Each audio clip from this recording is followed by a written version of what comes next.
Facebook Live, así es, me encuentro acá desde la Asamblea Legislativa con los abogados laboralistas José Salas, Esteban Calvo y Fabiola Cantero, justamente para desarrollar este tema que ustedes presentaban y que es uno de los temas fundamentales dentro del análisis de lo que es la reforma fiscal, el plan fiscal, el expediente 20.580, que en este momento recordarles que se encuentra en consulta ante diferentes instituciones. Y una de ellas que llama particularmente la atención es justamente el Poder Judicial. ¿Por qué?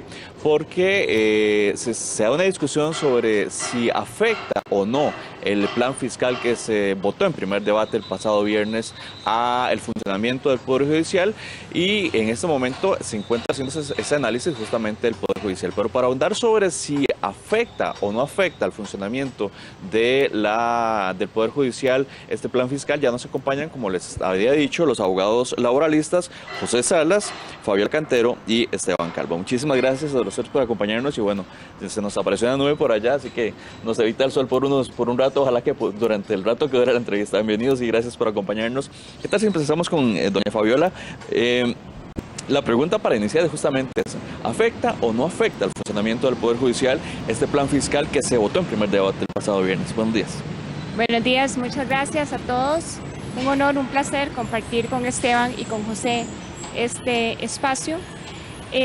Bueno, vamos a ver. Desde el punto de vista estrictamente teórico, yo creo que hay un tema que es pacífico y que no se discute.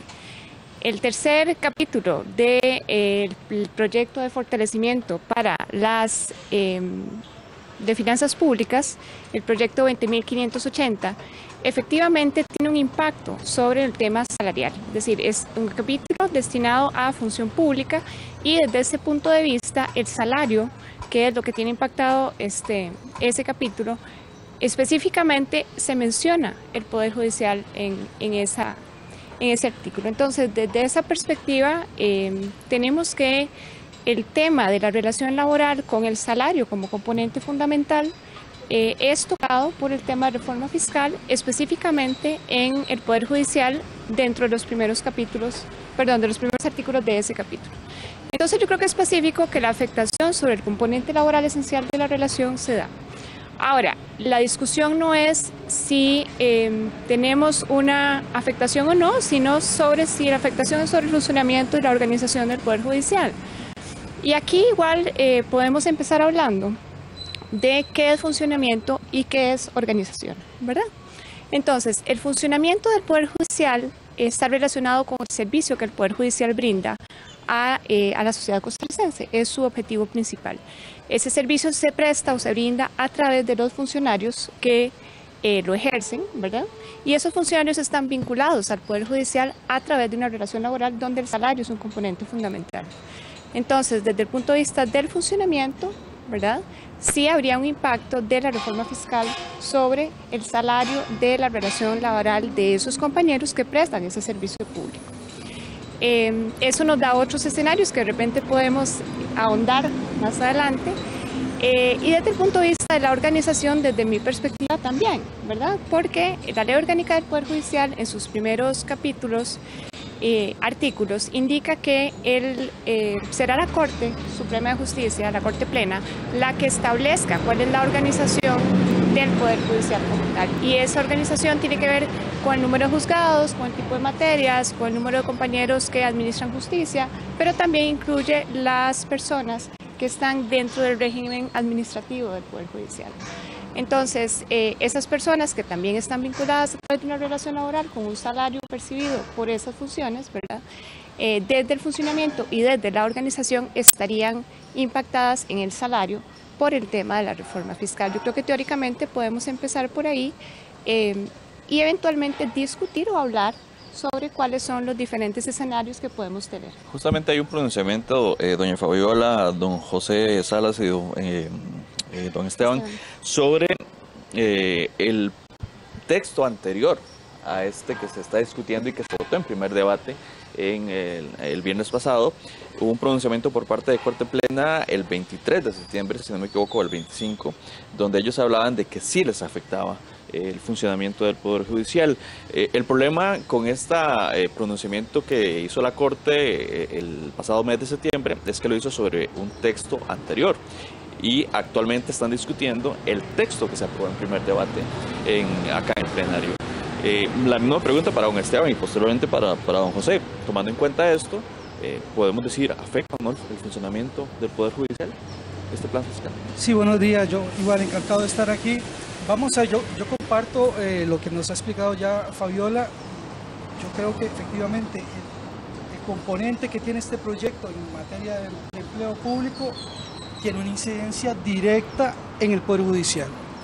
Ahora bien, yo he escuchado en esta discusión de si el proyecto hay que consultárselo al Poder Judicial o no, y si se requieren los 38 votos o no para votarlo, un argumento según el cual el proyecto no es necesario o no es obligatorio consultarlo al Poder Judicial porque la materia salarial, estrictamente hablando, no incide en la organización y en el funcionamiento del Poder Judicial. Allí digamos que el argumento es una ley que venga a modificar el porcentaje que se paga a un componente salarial, como puede ser provisión, no incide, no modifica, por así decirlo, la organización o el funcionamiento del Poder Judicial. Tendrá impacto en el presupuesto del Poder Judicial, pero no en la estructura y en la organización, según nos dice este criterio. Los que sostienen ese criterio se les escapa, en mi entender, un dato fundamental, y es que las modificaciones que trae el proyecto 20.580 en materia de empleo público a través de la modificación que se le hace a la ley de salarios públicos va mucho más allá de la materia salarial. Este proyecto crea un capítulo novedoso, el capítulo 6 a la ley de salarios de la administración pública, donde se crea una rectoría de empleo público adscrita al Mideplan, en el que se le otorgan competencias muy amplias a esa rectoría para definir lineamientos, directrices y políticas en general en materia de empleo público, que terminan siendo vinculantes para todas las instituciones del Estado, incluyendo el Poder Judicial. Esa rectoría, con el alcance que le da la reforma, implica dos cosas muy puntuales para el Poder Judicial. La primera, el Poder Judicial queda sometido al ámbito competencial de esa rectoría, y segundo, en la práctica implicará también un vaciamiento de funciones y de competencias que hasta el día de hoy ostenta el Consejo Superior del Poder Judicial para definir una infinidad de aspectos propios de las relaciones laborales del Poder Judicial. El tema salarial, profesor. Claro, es decir, el tema no se limita a lo estrictamente salarial. Yo ahí puedo conceder de que pueda o no tener incidencia en el funcionamiento, pero ese otro aspecto del que yo hablo sí que tiene que ver con el funcionamiento del Poder Judicial. Hay que tener en cuenta aquí dos aspectos. El Poder Judicial de nosotros, a lo que se dedica, como cualquier otro Poder Judicial, es a prestar servicios de justicia, y eso se hace fundamentalmente con personas. Eso explica en buena medida por qué buena parte del presupuesto del Poder Judicial se va en pago de salarios. Bueno, es que el Poder Judicial no funciona con máquinas, funciona con personas y hay que pagarle salario.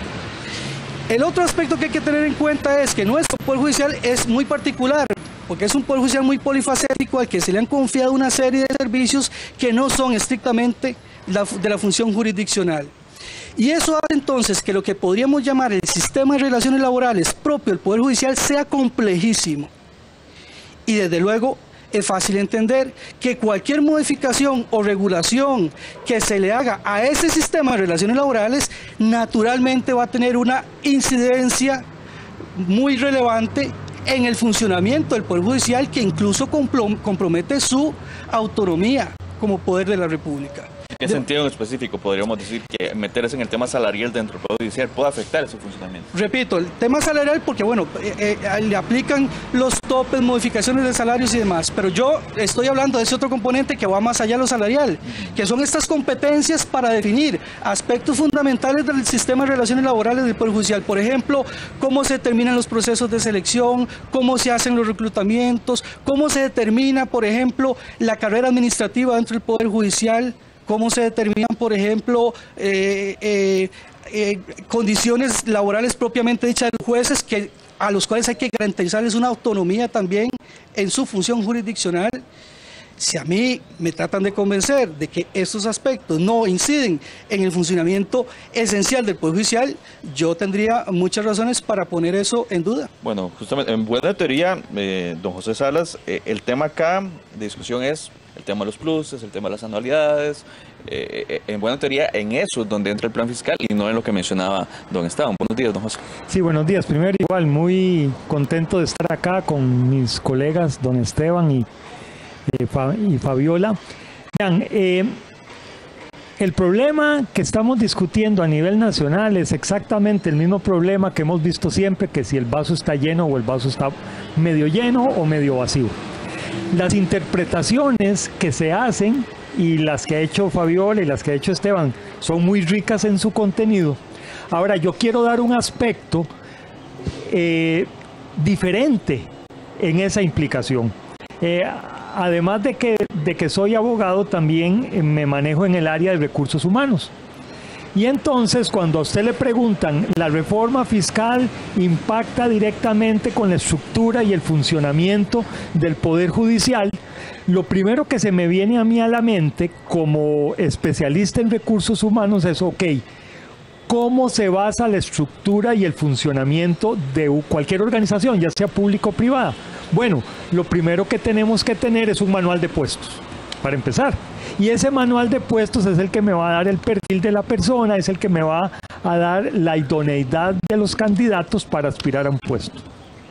Cuando usted habla de un manual descriptivo de puestos, claro, automáticamente, dependiendo de la experiencia del participante, así va a ser el salario, tanto en la empresa pública como en la empresa privada. A mayor experiencia, mayor salario. En el sector público le agrega una serie de componentes que no venimos a discutir aquí, pero ese punto es muy interesante. Entonces, repasando jurisprudencia de la sala cuarta y aplicando el artículo 13 de la ley la ley jurisdiccional, que dice que todas las resoluciones de la sala cuarta son erga omnes, excepto para ella, me encontré una resolución interesantísima del 2001 de la misma sala cuarta, que es la 12.983, en donde dice que los salarios son un efecto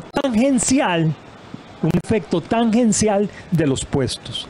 Es decir, ¿qué quiere decir esto a nivel de un especialista en recursos humanos? Ok, el nivel salarial lo va a otorgar las responsabilidades que usted tenga del puesto y las funciones que tenga y la experiencia de la persona. ¿Cómo se relaciona esto con la reforma? La reforma está poniendo un tope a ese aspecto tangencial, es decir, el salario no se le va a rebajar a nadie. Ahora, a partir de ahora van a haber algunas cláusulas que van a afectar el crecimiento del salario, que creo que a nivel de todo el proyecto de ley, eso es la parte fundamental. Entonces, desde mi punto de vista, si usted lo ve tomando en cuenta esa resolución y lo que se ve en el día a día en recursos humanos, la reforma no le está diciendo al Poder Judicial, ok, ve, ahora el oficinista número 1 va a tener estas funciones. No se lo está diciendo. Lo único que le está diciendo es que si ese oficinista gana 1.000 colones, ¿verdad? Va a haber un tope al aspecto salarial. Que esto va a afectar el funcionamiento del Poder Judicial. Bueno, yo digo que no. Yo digo que no, porque no se está rebajando el número de puestos, lo que se está rebajando... ¿Ni qué tipo de puestos? Exactamente, y no se le está diciendo porque esa es la independencia del Poder Judicial. Y nada más cito un hecho adicional con respecto a lo que don Esteban correctamente está diciendo. Compañeros y compañeras, acordémonos, la independencia del Poder Judicial, tenemos que ver qué tipo de independencia es, porque les cito otro caso que ya pasó, y nunca nadie cuestionó si eso se estaba haciendo bien o se estaba haciendo mal. Durante 20 años, la Caja Costarricense del Seguro Social, que a través del artículo 73 de la Constitución es independiente, nada más que es independiente administrativamente, estuvo sujeta a la autoridad presupuestaria. Y entonces la que decía cuánto aumentaban los puestos y todo era la autoridad presupuestaria. Y entonces yo me pregunto, ¿esto no era violación de la autonomía de la Caja Costarricense del Seguro Social? Podemos hacer un planteamiento diciendo, y no es lo mismo que estamos planteando ahora. No digo que tengo toda la verdad, porque nunca me he creído dueño de toda la verdad, pero esto es un aspecto que ya hemos tenido en el pasado. Entonces, para concluir, desde el punto de vista de recursos humanos y desde el punto de vista de la misma sala, la parte salarial es nada más un aspecto tangencial de una estructura y de un funcionamiento. Por lo tanto, desde mi punto de vista, la reforma fiscal no afecta esta estructura ni este funcionamiento. ¿Qué dice la reacción de doña Fabiola Uribe? Gracias. Vamos a ver. Desde el punto de vista que yo planteaba que el funcionamiento del Poder Judicial tiene que ver con el servicio que se brinda y el cumplimiento de la satisfacción del interés público para el que fue creado. A mí me parece que estamos dejando de lado en este impacto quienes son realmente importantes, que son los usuarios del Poder Judicial. Es decir, en el momento en que a mí como funcionario judicial me van a impactar el salario, ¿verdad? Yo tengo que tomar una decisión. ¿Me quedo en el Poder Judicial o no me quedo en el Poder Judicial? ¿Verdad? De acuerdo con las condiciones que vienen esbozadas en el capítulo 3 del proyecto de ley en discusión. Desde esa perspectiva, adentrándonos un poquito más en el razonamiento que yo había planteado anteriormente, vamos a ver, si las personas se quedan en el Poder Judicial, también de acuerdo con lo que se ha establecido en esa normativa, estarán impactados a futuro los nuevos ingresos al Poder Judicial. Es decir, donde el salario es un factor de decisión para aquellas personas que decidan continuar en el Poder Judicial. ¿De acuerdo? Fuga de talentos, diríamos. Eventualmente, bueno, yo no sé si llamarlo fuga de talentos. En realidad yo estoy pensando en dos escenarios. El primer escenario que tiene que ver con una natural jubilación de las personas, ¿verdad? Caso en el cual se jubilan en las actuales condiciones, esas plazas se congelan, ¿verdad? Y eso impacta en el funcionamiento porque no tengo suficientes eventualmente operadores jurídicos y compañeros del área administrativa que atiendan la necesidad del usuario, ¿verdad? El otro tema está relacionado con renuncias. En ese caso las plazas no se congelan, ¿verdad? Y da la posibilidad de que compañeros que están, por ejemplo, en condición de interinos, aspiren o consoliden su estabilidad. Eso desde el punto de vista de recursos humanos, y José no me va a dejar mentir, impacta en dos sentidos. Primero, en la necesaria experiencia que ellos tienen que desarrollar para el adecuado ejercicio de sus funciones, de acuerdo con la consideración salarial también, ¿verdad? O sea, haciendo la relación experiencia-salario, ¿ok? Pero también dicen los que saben de recursos humanos, y no soy yo la de esa área, que el promedio de aprendizaje, la curva de aprendizaje en un puesto es alrededor de un año. Entonces, ese componente que al final impacta también al usuario, ¿verdad? Desde el funcionamiento del Poder Judicial como servicio, es un componente que de repente estamos dejando por fuera. Ahora, hay dos aspectos más que a mí me gustaría como ver. El tema del salario en el Poder Judicial, ¿cómo impactaría en su funcionamiento? Creo que hay personas, sobre todo de nuevas generaciones, cuyo componente patrimonial en su vida no es necesariamente determinante para determinar su calidad de vida.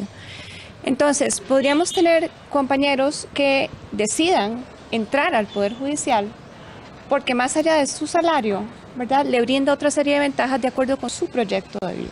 ¿Okay?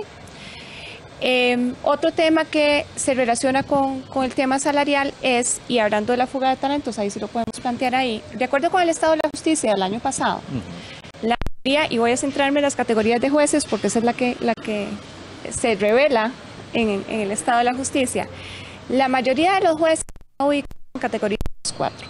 Juez 4 tiene que ver con la permanencia del juez a 19 años.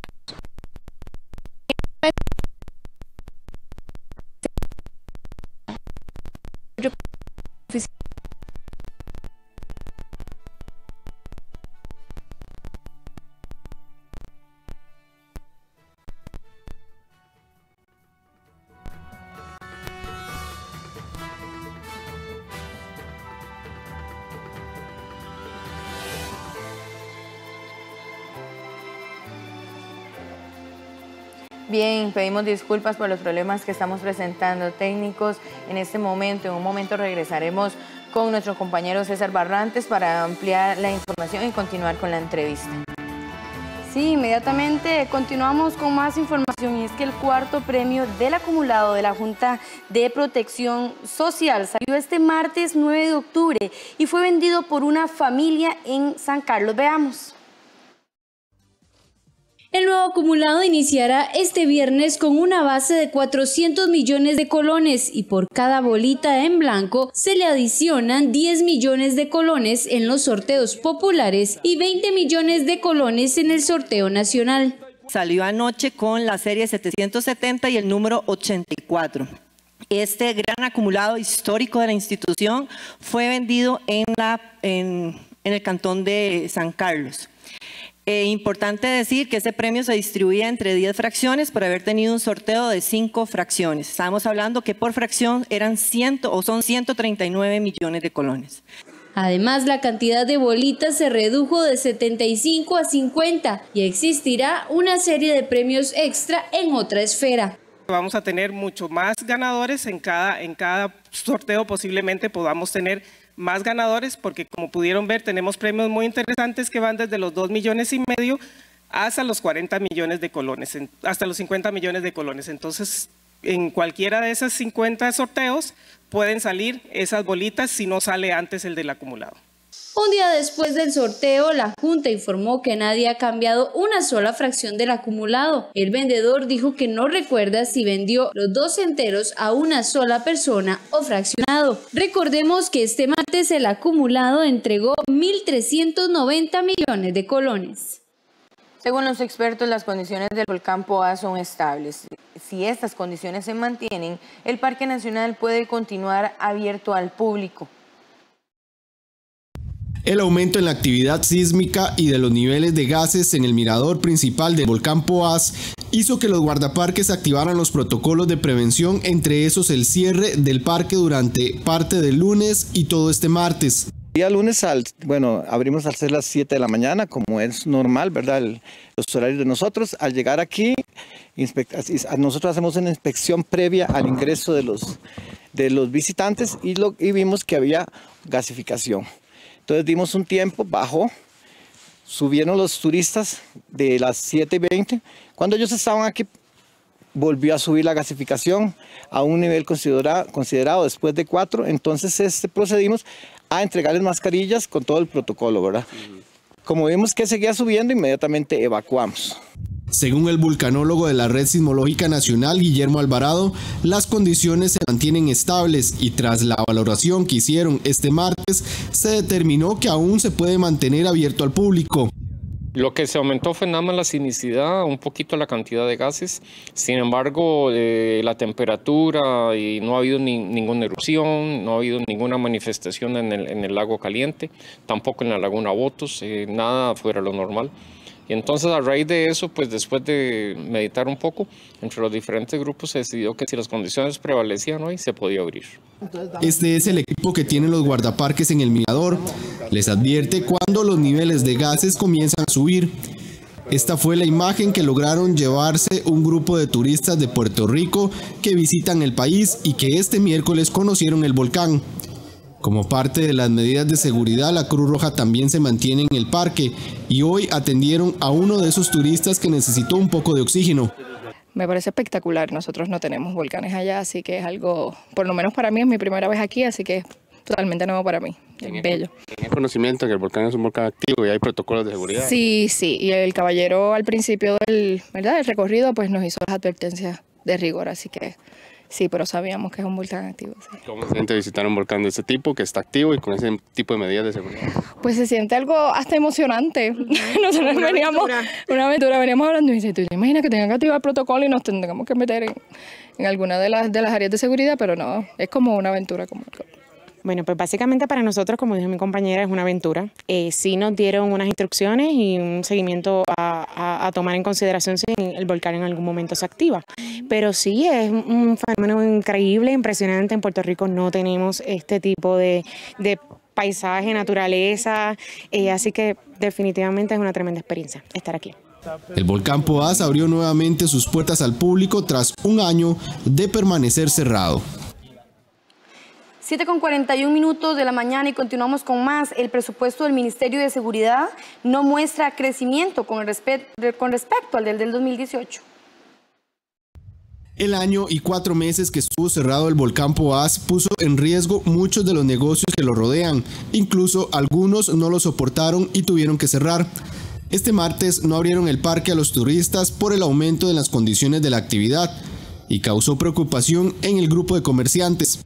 Las ventas sí ya han mejorado y ayer cuando nos dan la noticia otra vez que el parque se vuelve a cerrar por actividad, sí nos preocupamos bastante, pidiéndole a Dios, ¿verdad?, que no se le ocurra otra vez cerrar el parque, porque sí ya no soportaríamos otra vez con el parque cerrado. Y es que en lo que va de su apertura, es decir, mes y 15 días, la mayoría de comerciantes aseguran que las ventas sí han subido y la afluencia de turistas es mucho más. La apertura del volcán yo siento que nos ha mejorado bastante, ha ayudado bastante a la zona y esto va a ser algo que va a ir gradualmente, va a ir subiendo, digamos, la visita al volcán. Por la otra parte que me preguntas de lo del... Yo no sabía, yo como te expliqué antes, me di cuenta hoy en la mañana de lo del cierre del volcán, pero es algo que es por seguridad del mismo turista y que en cualquier momento posiblemente se vuelva a dar, pero seguimos adelante y igual seguimos activados y seguimos todos positivos de que va a mejorar mucho la zona. Y nosotros vivimos aquí del volcán, pero sinceramente si no vimos noticias no nos damos cuenta, porque nos dicen, pero nosotros ni lo oímos hacer nada, ¿sí, no? Y en cuanto a las ventas, ya le digo, es muy poco, porque ese sistema sí, no, yo digo que no sirve. Y con las personas que pasan aquí a comprar, dicen que qué problema con ese sistema así, porque tal vez está tapado el volcán y vienen a verlo y ya le dicen que ya pasó el ratico y tienen que salir y pagando tanto y no lo pueden ver. Han mejorado, gracias a Dios, ¿verdad? Porque estábamos tristes que no subían las ventas, pero ya últimamente están subiendo las ventas. Desde que se abrió el parque han visto que viene más gente por acá. Sí, un poquito más. Los días que más personas están llegando a la zona son los fines de semana.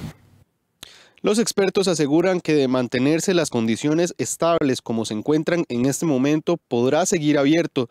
Y eso es lo que esperan los comerciantes, porque muchos señalan que las ventas sí han subido. Le informó desde el volcán Poás Andrés Ortiz con el trabajo en cámara de Alexander Vargas. Bien, la información que veíamos corresponde a un análisis que hacían los vecinos y empresarios del sector del volcán Poás, esto tras la apertura del volcán. Vamos nuevamente con nuestro compañero César Barrantes a la Asamblea Legislativa para que nos continúe ampliando sobre la entrevista. Bien, muchísimas gracias, Caterina. Así regresamos a la Asamblea Legislativa. Estamos conversando con los abogados laboristas José Salas, Esteban Calvo y Fabiola Cantero sobre el tema de si afecta o no el funcionamiento del Poder Judicial el proyecto 20.580 que se aprobó en primer debate plan fiscal acá en la Asamblea Legislativa. Estábamos conversando y estaba terminando la idea, doña Fabiola, sobre el tema salarial y las expectativas que tienen justamente los funcionarios del Poder Judicial. Gracias, sí, vamos a retomar la idea que estábamos desarrollando era la relacionada con el salario y los aportes que yo como trabajador, sobre las decisiones que yo como trabajador del Poder Judicial tomo respecto de mi salario y los aportes a otras organizaciones que también están dentro del sistema de relaciones laborales del Poder Judicial, tales como la Asociación Solidarista, la cooperativa o el sindicato. Entonces, como una merma en mi salario o impacto sobre mi salario puede incidir o incide sobre las decisiones de bienestar, no solo mío, sino también en relación con esas colectividades. Y finalmente, la nota que quería dejarle un poquito a don Esteban en relación con esos aspectos más allá del salario relativos al tema de la independencia del Poder Judicial. También en el Estado de la Justicia del 2017 se establece que dentro de los 3 primeros factores que se consideran idóneos para la elección de un juez y para el desempeño de la función de la judicatura. El primero es la independencia jurídica, así dice el Estado de la Nación.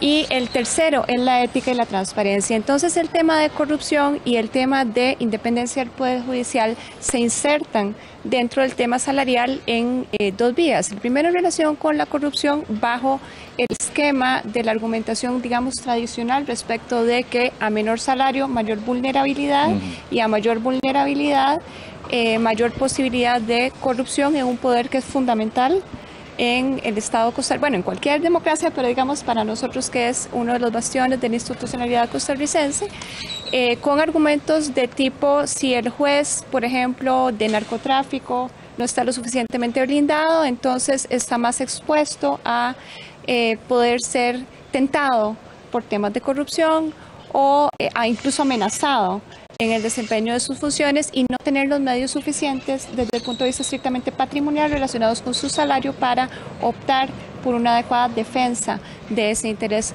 jurisdiccional. Ahí nada más hacer la nota al pie de unas declaraciones que hace unos días leía yo en un medio colega de ustedes respecto de la fiscal Emilia Naves, ¿verdad? Que ella decía, bueno, bajos o digamos, los salarios en un escalafón más bajo no son sinónimo de corrupción, ¿verdad? Esa es una.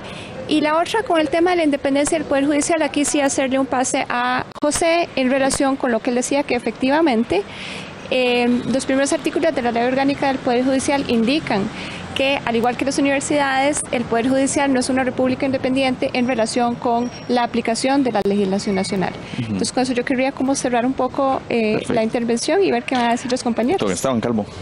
Vamos a Y nos quedan 10 minutos. Yo quiero insistir en este aspecto de que la reforma que trae este proyecto de ley en materia de empleo público no se limita al tema salarial, va mucho más allá. Y para mí lo que hace la creación de esta rectoría en materia de empleo público, que eso es una figura totalmente novedosa, que no conocemos antecedentes en este país de un instituto, una figura como esta, va a tener una implicación enorme porque esa rectoría de empleo público, que quedará definida en el artículo 46 de la Ley de Salarios Públicos reformada por el proyecto, cuenta con unas potestades muy amplias para dar lineamientos a todas las instituciones sobre aspectos fundamentales del régimen de empleo público. Pero don Esteban, permítame interrumpirlo. Esta entidad que usted dice que estaría definiendo el tema de del empleo público es posterior al plan fiscal. No, está en el título tercero. Es decir, es una reforma que se le hace a la ley de salarios de la administración pública. Se le está adicionando un capítulo sexto, que es un capítulo, reitero, novedoso, donde se crea esta rectoría. Las competencias que va a tener esa rectoría van a vincular al Poder Judicial. Y aquí don José, que es experto de recursos humanos, esto lo entenderá muy bien. Eso implicará que una serie de funciones que hoy define y tiene el Poder Judicial para definir un montón de aspectos propios del sistema de relaciones laborales del Poder Judicial, importantísimos, como puede ser incluso la evaluación de desempeño de los jueces en funciones jurisdiccionales, quedarán, si no anuladas, cuando menos sí condicionadas a lo que diga esa rectoría de empleo público. De manera que a mí no me va a convencer nadie de que esta modificación no tiene una incidencia fundamental en el funcionamiento del Poder Judicial. Claro que sí, va a modificar funciones esenciales del Poder Judicial que son incluso determinantes para garantizar su autonomía como poder del Estado. Yo eso lo entiendo claramente, es cuestión de leerse el capítulo 6 de la Ley de Salarios de la Administración Pública reformada por el proyecto 20.580. Es decir, las competencias que tendrá esa rectoría son muy amplias y, repito, el Poder Judicial queda de lleno vinculado a los lineamientos que dé ese órgano externo que se denominará Rectoría de Empleo Público. Sobre ese mismo tema, tal vez don José Salas. Sí, vea, primero que todo quiero hacer la observación, no perdamos de vista cuál es el objetivo principal del proyecto de ley recién aprobado en primer debate. O sea, no perdamos de vista que Costa Rica está en una situación financiera problemática, no perdamos de vista que las proyecciones no son halagüeñas. Eso en primer lugar, o sea, no podemos tapar el sol con un dedo. Segundo punto, me voy a ir a lo más básico que le enseñan a uno en derecho cuando empieza. Historia del derecho. ¿Para qué se hacen las leyes? Las leyes se hacen para que nosotros como sociedad nos pongamos de acuerdo de cómo actuar ante diferentes situaciones, ¿verdad? Esto es a piso de tierra, para eso se hace una ley. Entonces, veía ayer, y esta conclusión la saqué viendo a los expertos constitucionalistas que estuvieron en este programa en el día de ayer, que estuvo de altísimo nivel. Esta conclusión la saqué de lo que ellos dijeron. Vean, el problema que tenemos es que no podemos encontrarle 5 patas al gato, no tenemos por qué encontrar un pelo en la sopa. El grave problema es que estamos buscando a ver qué falla del proyecto para traérnoslo abajo. Y recordemos, y eso es lo que quiero hacer ver, primero que todo, en el Código de Trabajo, artículo 163, dice que un contrato de trabajo liga el empresario, el dueño de la empresa, y en este caso el Estado, con el trabajador. Y la única base que le pone es que no debe pagar menos del salario mínimo. De ahí para arriba, todo lo que usted quiera. Ok, entonces, partiendo de ese artículo 163, no se nos olvide que no solamente los funcionarios del Poder Judicial, si lo queremos ver desde el punto de vista de salario, de su modo de vida, no solo ellos están impactados, o sea, no van a salir se apruebe o no el proyecto, es que ya estamos impactados. Y entonces yo, como trabajo en el sector privado, si quiero hacer ver, los trabajadores del sector privado tienen exactamente el mismo problema, su proyecto de vida cuesta muchísimo encontrar. Por ejemplo, en el sector de TI, ¿verdad?, de tecnologías de información, está costando mucho encontrar personas, sin ir muy lejos, Costa Rica tiene problemas, tiene déficit de conseguir choferes para los buses. Los estamos obligando a trabajar muchas horas diarias. Entonces, ¿qué es lo que quiero decir? No perdamos de vista cuál es el verdadero objetivo del 20.580. Y yo sigo considerando que en el aspecto salarial, y nuevamente sí, el aspecto salarial es importante, pero no es el que determina una estructura. Cuando yo entiendo de estructura es, ok, esta es la estructura del Poder Judicial, hago un proyecto de ley que cambie esa estructura, yo estoy violando la estructura del Poder Judicial y ese proyecto es inconstitucional.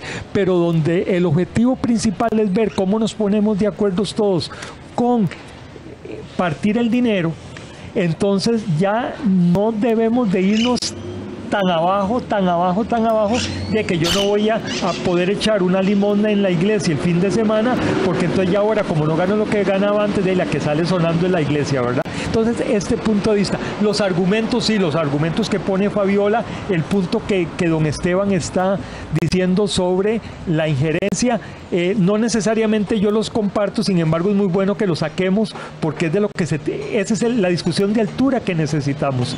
Y para concluir en este punto, no, desde mi punto de vista, si solamente sale afectado la parte salarial del Poder Judicial, desde mi punto de vista, el proyecto no afecta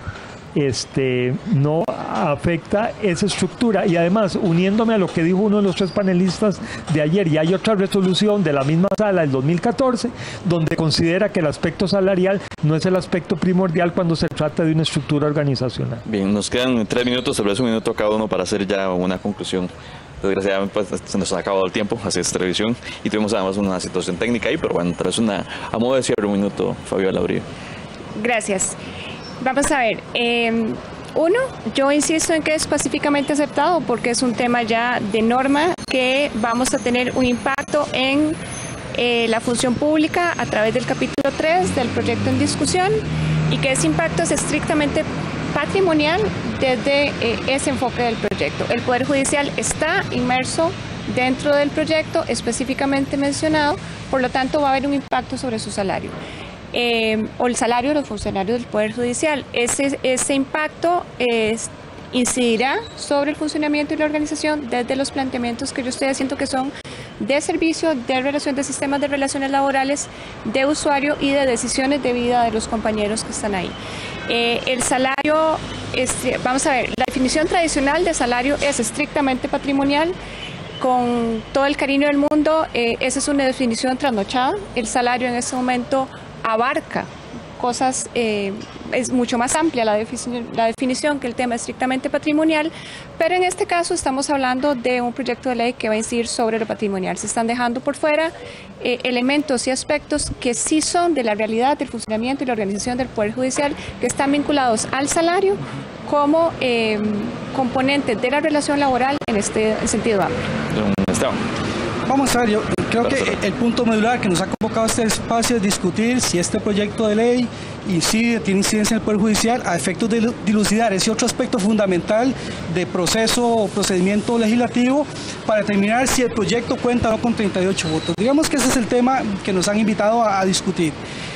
Partiendo de allí, yo diría que el proyecto sí requiere la consulta al Poder Judicial y por lo tanto encaja perfectamente en el presupuesto del artículo 167 de la Constitución Política, que implicaría incluso que la Asamblea requiera 38 votos para separarse del criterio que emita el Poder Judicial sobre ese proyecto. Por lo que ya he dicho, este proyecto no se limita a un tema de regulación de salarios, va mucho más allá, establece una rectoría de empleo público y eso sí que va a incidir en el funcionamiento propiamente dicho del Poder Judicial. Quizás no sea el aspecto más relevante de fondo, pero bueno, eso es lo que estamos discutiendo. Y en todo caso, aquí quienes han decidido meter este tema de empleo público dentro de un proyecto de impuestos, que para mí eso es cuestionable, es decir, a mí el título tercero del proyecto 20.580 se me hace un cuerpo extraño en un proyecto de impuestos. Yo siempre he creído que este país necesita discutir un proyecto de ley general de empleo público y definir esto de manera correcta. Este no era el espacio para haberlo hecho, pero bueno, los diputados decidieron incluir en este proyecto un título en materia de empleo público y tiene las incidencias y las consecuencias que puede tener. Don José Salas, sí, muy breve. Para terminar, y siempre me toca de último, pero no importa. Primero, recordarles, no perdamos la visión de para qué fue hecho el proyecto. No se nos olvide la situación financiera que tiene el país. Segundo, la parte salarial ya ha sido definida como una parte tangencial en una estructura, por lo tanto no debería de afectar en ese sentido. Tercero, totalmente de acuerdo de que hay ciertas cosas que no debieron de haber sido incluidas en el proyecto, como don Esteban lo está diciendo, de acuerdo, pero en este momento lo que se impone es cuando hay una negociación, cada parte tiene que ceder. Por lo tanto, no le consigamos las 5 patas al gato tratando de ver a dónde nos equivocamos. Tratemos de pasar esta página lo más rápido posible, con el país en paz, para poder seguir adelante. Y nada más para bajar un poquito la tensión de una entrevista donde hablamos de un tema tan importante. Vean, para aquellos que juegan lotería, ¿verdad? Cuando salió publicado, esto aprobado el día viernes fue el día martes.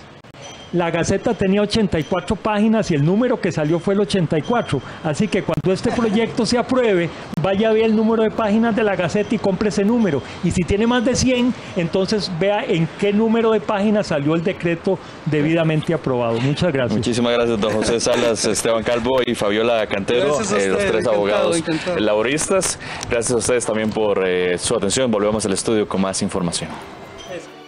Muy bien, César, muchísimas gracias por esta entrevista. Hasta acá llegamos con la presente edición de la revista Costa Rica Noticias.